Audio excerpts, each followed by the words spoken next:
जय हिंद। मैं आपका दोस्त अमित और आप देख रहे हैं साथियों इन्वायरमेंटल अमित यूट्यूब चैनल। साथियों, इस समय मैं बोधि वृक्ष कॉरिडोर निर्माण सह वृक्षारोपण पदयात्रा में इस समय मैं गया से राजगीर के मध्य उपस्थित हूं। अपने मार्ग पे चल रहा हूं। इस दरमियान मुझे पीपल वृक्ष के नीचे कांवड़िया बंधु रेस्ट ले रहे हैं। देखिए आप पीपल की अहमियत कितनी है। गाड़ी भी लगाने के लिए लोग पीपल के वृक्ष के नीचे आ रहे हैं। इतने कांवड़िया बंधु भी आप देख रहे हैं पीपल वृक्ष का लाभ ले रहे हैं। हमारे भी ये देखिए सभी पीपल के ही वृक्ष हैं। अत्यधिक मात्रा में यहाँ पीपल वृक्षों का संरक्षण हो पा रहा है। देख पा रहे हैं आप, ये देखिए, यहाँ देखिए पशुओं के आश्रय स्थल हैं ये पीपल वृक्ष। आप देख पा रहे हैं पीपल वृक्ष के नीचे लगभग 15-20 पशु आराम कर रहे हैं। जी हाँ, बिल्कुल, ये प्राकृतिक धर्मशाला इसीलिए बोला जाता है इसे। पशु पक्षी जीव जंतु मानव ये सभी देख रहे हैं कि आराम कर रहे हैं। देखिए, और इसी उद्देश्य से हमारी यह यात्रा पीपल पद यात्रा निकाली जाती है। पीपल की अहमियत कितनी है ये लोगों को दिखाना समझाना और पीपल के वृक्षों का संरक्षण करना, इन सब के प्रति लोगों को जागरूक करना। ये देखिए हमारे पीपल पदयात्री हैं नवपाल सिंह पाल मुरादाबाद से। ये कठपुतली लिए हुए हैं। हमारी अपनी अपनी सोच है सबकी, समझा तो रहे इसलिए हैं। आप आइए प्लीज। ये हमारे वशिष्ठ बाबू हैं, शाहपुर पटोरी समस्तीपुर जिला से हैं। बेगूसराय से डॉक्टर कुंदन जी साइकिल पर संडे अभियान के संस्थापक हैं। ये देखिए कांवड़िया बंधु पीपल वृक्ष का लाभ लेते हुए स्वास्थ्य लाभ ले रहे हैं। बोधि वृक्ष भी दिखाई। ये देखिए बोधि वृक्ष कॉरिडोर निर्माण सह पद यात्रा जो कि 27 जुलाई आज से ही गया से राजगीर तक की शुरुआत की गई है। ये हमारे सुनील जी कलाकार, कठपुतली कलाकार, कठपुतली के माध्यम से लोगों को जागरूक करते हुए। डॉक्टर अमित शिक्षक है पेशे से और पर्यावरण संरक्षण में काफ़ी योगदान बढ़ चढ़ के करते हैं। ये दिलीप जी वैशाली जिले से हैं, नए नए पर्यावरण संरक्षक हैं, अभी सीख रहे हैं। आगे भविष्य में इन्हीं के ऊपर दारोमदार है हमारा। देख पा रहे हैं आप, इस समय हम लोग Shri Govardhan Bal Vikas public school coaching centre Manpur Gaya में है। ये देखिए पीपल नीम तुलसी अभियान के संस्थापक डॉक्टर धर्मेंद्र पटेल जी, इन्हीं के आह्वान पे हम लोगों ने इस पदयात्रा को निकाला है। सुपौल से ट्रीमैन राम प्रकाश रवि जी, प्रणाम सर। इसका उद्देश्य क्या है, कुछ बताएं। उद्देश्य है प्रकृति धर्म के प्रति लोगों को संवेदनशील करना। आज सावन में चारों तरफ सनातन धर्म का जो प्रचार हो रहा है, सनातन धर्म के तहत लोग जो आगे बढ़ रहे हैं, लेकिन आवश्यकता है प्रकृति धर्म के प्रति संवेदनशील होला। क्योंकि हम सब जून में तापमान से ग्रसित थे, कोरोना में ऑक्सीजन से ग्रसित थे, आने वाले बरसात में बाढ़ से ग्रसित होंगे, फिर जाड़ा के समय में जाड़ा से ग्रसित होंगे। इसलिए वातावरण में जो परिवर्तन आ गया है और खुद धरती प्रकृति बीमार, उनके संरक्षण हेतु हम तमाम जो धरती पर मानव हैं उनकी सेवा करना होगा। उनकी सेवा में वृक्षों को लगाना होगा, तभी वातावरण और धरती स्वस्थ हो पाएगा। हम स्वस्थ हो पाएंगे, हमारे आने वाले भविष्य स्वस्थ पाएंगे। धरती पर तमाम प्रकार के जीव जंतु पशु पक्षी जो त्राहिमाम है वो स्वस्थ होंगे, तभी सृष्टि बचेगी, संस्कृति बचेगी, धरती बचेगी, प्रकृति बचेगी और हम मानव बचेंगे। इसलिए आइए इस परिवेश में हम लोग गया से राजगीर तक 4 दिवसीय एक पदयात्रा निकाले हैं। आज पहला दिन है। हम लोग ओटीए ग्राउंड गया से निकले हैं और अभी बुधगेरे में पहुंचे हैं। आज रात्रि विश्राम हम लोग का बजीरगंज है। बजीरगंज से फिर हिसुआ, आगे बढ़ेंगे और लोगों के बीच में जागृति करने जा रहे हैं। देखिए अभी बुधगुरु स्कूल के सामने नुक्कड़ नाटक की आवाज़ आपको जा रहा होगा, गाना की आवाज़ जा रहा होगा। आप भी अपने अपने क्षेत्रों में एक एक बोधि वृक्ष पीपल को लगा करके इस धरती को संवारने का काम करिए। तभी आपका जीवन सुधरेगा, तभी आपका शरीर सुधार पाएगा। यही हमारा संदेश। धन्यवाद सर। आप कहाँ से हैं सर? जी हरित प्रणाम। मैं सुपौल से श्रीमान राम प्रकाश रवि इस पदयात्रा में शामिल हूँ। कैसा महसूस कर रहे हैं इस यात्रा में शामिल होकर? बहुत गौरवान्वित महसूस कर रहा हूँ। यह पदयात्रा ऐतिहासिक होने वाली है हम लोगों की, जो बोधगया से राजगीर तक जाएगी। महात्मा बुद्ध के शांति संदेशों के साथ जो विश्व में जलवायु परिवर्तन से त्राहिमाम मचा हुआ है, उसके लिए हम पीपल के पेड़ अधिक से अधिक लगाने हेतु लोगों को जागरूक कर रहे हैं, लोगों को संदेश दे रहे हैं कि विश्व शांति हेतु महात्मा बुद्ध के पद चिन्हों पर चलते हुए पीपल के पौधों को इस धरती पर बढ़ाकर ही हम अपने वातावरण को स्वच्छ, सुंदर और हरित बना सकते हैं। मैं श्रीमान राम प्रकाश रवि आप सबों से भी आग्रह करता हूँ, आप अपने अपने गांव, जिला, राज्य में कम से कम एक पीपल का पेड़ लगाकर उनको बड़ा कीजिए, उनका देखभाल करके बड़ा कीजिए। बहुत सारे साथी ऐसा बोलते हैं कि पेड़ तो लगता है लेकिन बचाने वाला कोई नहीं होता। आप बचाने वाला बनिए, चाहे पेड़ 10 के बदले आप 1 लगाइए, लेकिन पेड़ को बचा के बड़ा कीजिए। यही आपका मानव धर्म है, प्रकृति धर्म है। अपना प्रकृति धर्म निभाइए और इस विश्व को स्वच्छ, सुंदर और हरित वातावरण प्रदान करने में अपना सहयोग कीजिए।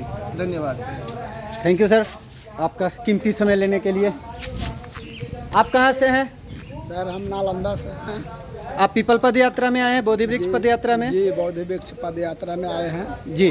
और पीपल, नीम और तुलसी जी 3 वृक्ष का जो अभी कॉरिडोर चल रहा है बोधगया से लेकर के राजगीर तक के, ये तीनों वृक्ष में अमृत है जी। पहला है पीपल वृक्ष है जो हम लोग को ऑक्सीजन शुद्ध करके देता है और ऑक्सीजन की बहुत कमी है। दूसरा में है नीम का वृक्ष, वो भी है जो कि हम लोगों को देहात में दवा के रूप में काम लेते हैं। और तुलसी भी है, वो भी है जो कि दवा के रूप में बहुत अच्छा काम देता है, इसीलिए करके और ऑक्सीजन को भी शुद्ध करता है। इसलिए करके हम सभी को चाहिए कि ये तीनों वृक्ष को प्राथमिकता देते हुए और हम लोग कम से कम अपने जीवन में प्रत्येक आदमी को एक वृक्ष लगा करके उसको जिस तरह से अपने बाल बच्चे को पालते हैं उस तरह से उस वृक्ष को पाल करके बड़ा करके छोड़ें। धन्यवाद सर। धन्यवाद। क्या नाम हुआ आपका सर? मेरा नाम अरविंद कुमार हुआ, दिव्यांग अध्यक्ष नालंदा। आइए कुछ और पर्यावरण संरक्षक से आपको मैं मिलवाता हूँ। ये जो प्रकृति यात्रा है, हमारे वशिष्ठ बाबू सर, आप अपने बारे में कुछ बताएं, इस यात्रा के उद्देश्य को। तो आप भी जो है हरित अभिनंदन आप सभी लोगों का। हमारा जो उद्देश्य है पर्यावरण पद यात्रा का, आप देख रहे हैं जहाँ पर हम लोग बैठे हैं, यहाँ 4-5 आपकी शादी की सालगिरह हो, चाहे और जस्ट ये NH है गया से लेकर के राजगीर का, पौधा लगाइए और उसे वहाँ पर जब हम खड़े थे तब आपको तब लगेगा जो टेम्परेचर महसूस हो ये भी रहा हमारे किसी था। और पूर्वजों ने अभी लगाया जहाँ था, क्या हम उन्होंने सोचा था बैठे कि मऊ हैं वाले यहाँ के रुकेंगे? मिनिमम 3 से 4 डिग्री का टेम्परेचर का फर्क पीपल पड़ता पद है। यात्रा आएगी तो तो वो ये है चलेगी, पेड़ यहाँ का रुकेगी नहीं, खास सोचा था ना करके किसी ने। पीपल, लेकिन जिसको उन्होंने बोधि लगाया वृक्ष भी कहते हैं, और ये इसी विशाल पीपल काय में बन भगवान गया। कृष्ण का भी वास होता है। और यही धरती ने पीपल का इसे पेड़ है, 24 घंटा तो नहीं कह सकते हैं लेकिन 17-18 घंटा ऑक्सीजन देता है और सबसे ज़्यादा कार्बन डाइऑक्साइड अपने आप में शोषण करता है। मतलब ऑक्सीजन बैंक है सर ये? बिल्कुल ऑक्सीजन बैंक कहा जा सकता है जी। और ये जो है तो इसका प्रदूषण का सबसे बड़ा दुश्मन है जी पीपल का पेड़।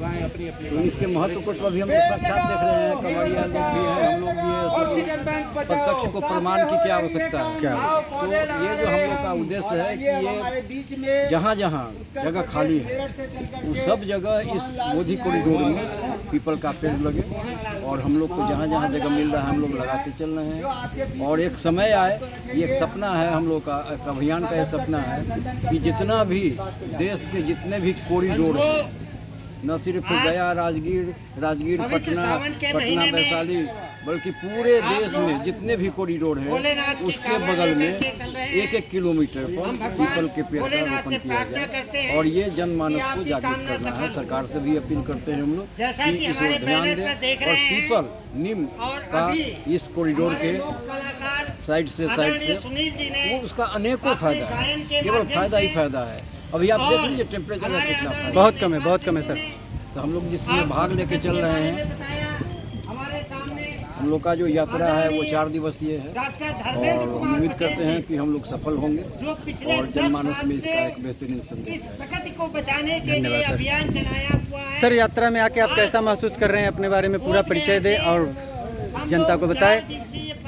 अच्छा लगा। मैं डॉक्टर कुंदन हूँ, बेगूसराय बीहट से हूँ और हम तो पहली बार इस यात्रा में शामिल हो रहे हैं। अच्छा लग रहा है और यात्रा है, दरअसल देखिए यात्रा के बारे में अगर कहें तो यात्रा ने ये सिद्धार्थ को गौतम बुद्ध बना दिया, राम को मर्यादा पुरुषोत्तम बना दिया। तो यात्रा का यही मत है और जिसने जीवन में यात्राएं की है समाज के लिए, प्रकृति के लिए, वो कहीं न कहीं बड़ा आदमी है।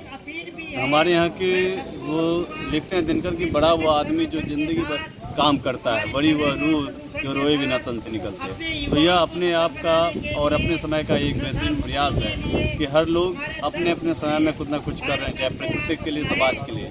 तो हम भी आज इस पीपल नीम तुलसी के इस अभियान में शामिल हुए हैं। खास करके डॉक्टर धर्मेंद्र जी के माध्यम से मुझे इस यात्रा में शामिल होने का मौका मिला और इस यात्रा का सबसे बड़ा फ़ायदा तो ये है कि हम एक तो पदयात्रा कर रहे हैं और लोगों के बीच जा रहे हैं, लोगों से बातें कर रहे हैं। सबसे दूसरी बात है कि अलग अलग जो जगह हैं, प्रदेश के जो लोग हैं जो अलग अलग काम कर रहे हैं पर्यावरण के लिए, उनसे एक भेंट हुई है और ये भेंट हमारा एक बड़ा परिवार जो हम कहते हैं वसुधैव कुटुंबकम।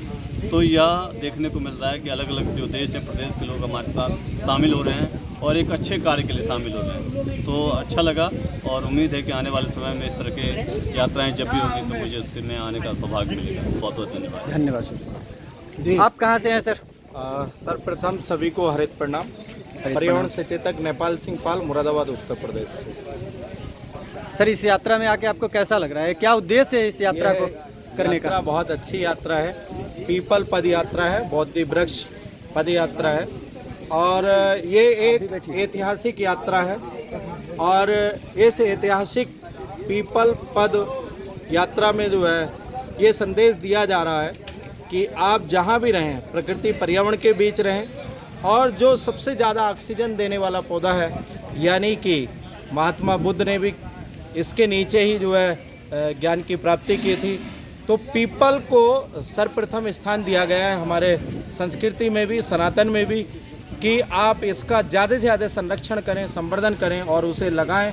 और नीम जो है वो प्राकृतिक औषधालय है, तो नीम को भी ज़्यादा से ज़्यादा लगाएं और तुलसी हम सबके घर में होती है तो उसे अपने घर में स्थान दें। कोई भी अवसर हो, हम पौधों को लगाने के लिए कोई भी अवसर चुन सकते हैं, उसके लिए कोई निश्चित समय की आवश्यकता नहीं है। तो डॉक्टर धर्मेंद्र कुमार जी के नेतृत्व में ये पदयात्रा चल रही है और हमारे साथ में मैं अगर बात करूं तो मोहनलाल वर्मा जी हैं, अमित मरकन जी हैं वैशाली से, दिलीप यादव जी हैं, ट्रीमैन राम प्रकाश रवि जी हैं और हमारे साथ वशिष्ठ जी हैं और कुंदन जी हैं और एक हमारे साथ में करमवीर जी है ना, करमवीर जी हैं और हमारे साथ में क्या नाम है भाई सबका जो चल रहे हैं, सुनील जी हैं, लोक कलाकार डॉक्टर अमित जी हैं और मतलब और साथी हैं हमारे जो अभी यहाँ पे नहीं है, वो आगे की तरफ निकल गए हैं। तो सभी को बहुत बहुत हार्दिक शुभकामनाएं और बहुत अच्छा मुझे लग रहा है यहाँ पर। धन्यवाद। तो सबसे कहूँगा कि आगे भी अगर कोई आपको ये पदयात्रा मिलती है, राजगीर तक चलेगी, तो इसके साथ मिलकर आइए और इसे जो है सहयोग कीजिए, जैसे भी आप कर सकते हैं। धन्यवाद सर। आप कहाँ से हैं सर? मैं मेरठ से मोहनलाल वर्मा। मैं 10 साल पहले डॉक्टर धर्मेंद्र कुमार जी के संपर्क में आया था और डॉक्टर धर्मेंद्र कुमार पटेल जी ने प्रकृति की संरक्षण के लिए अपना सर्वस्व न्यौछावर किया है। सन 2022 में इसी राजगीर में बोधि वृक्ष कॉरिडोर निर्माण के लिए हम लोगों ने भूमि पूजन किया था और 2 साल अंतराल के बाद हम 4 दिवसीय यात्रा पर निकले हैं। इस यात्रा में हम 500 मीटर पर बोधि वृक्ष लगा रहे हैं। आज आप देख रहे हैं कि इस बोधि वृक्ष के नीचे हमारे कावड़ वाले शरण लिए हुए हैं, अपना भोजन ले रहे हैं और इसमें आनंद उठा रहे हैं। यदि ऐसे ही पेड़ हमारे पूरे गया से लेकर और 4 स्टेप में डॉक्टर धर्मेंद्र कुमार जी लगाएंगे और ये एक बोधि वृक्ष कॉरिडोर यहाँ का बिहार से लेकर के उत्तर प्रदेश और नेपाल तक होगा और पूरा वातावरण यहाँ प्रकृति का संरक्षण हमारा होगा। यही उस उद्देश्य से 4 दिवसीय यात्रा पे निकले हैं। जय हिंद, जय भारत। इसके साथ हम पोस्टर को दिखाइए सर, पूरी तरह से दिखाइए। हाँ, ये हम युवा पीढ़ी के संरक्षण व जन जागरूकता संदेश। एक मिनट मैं इसको पूरा कवरेज दे देता हूँ, सभी लोग इसको पढ़ लें। सभी लोगों को इससे लाभान्वित होना होगा। ये देखिए हमारे मोहनलाल वर्मा जी मेरठ से हैं, इन्होंने पर्यावरण संरक्षकों के लिए अद्भुत टॉपिक पे चर्चा कर रखा है। स्वच्छ वातावरण को के शुद्धिकरण के लिए प्रयासरत हैं और मुझे भी एक उपलब्ध करवाएंगे ये अपील। इसके लिए मैं इनको धन्यवाद करता हूँ। इन्होंने बहुत अच्छा काम किया है इस यात्रा में आके और इतना अच्छा संदेश लेकर आए हैं। इसके लिए इनको कोटि कोटि धन्यवाद है। धन्यवाद सर, आपका समय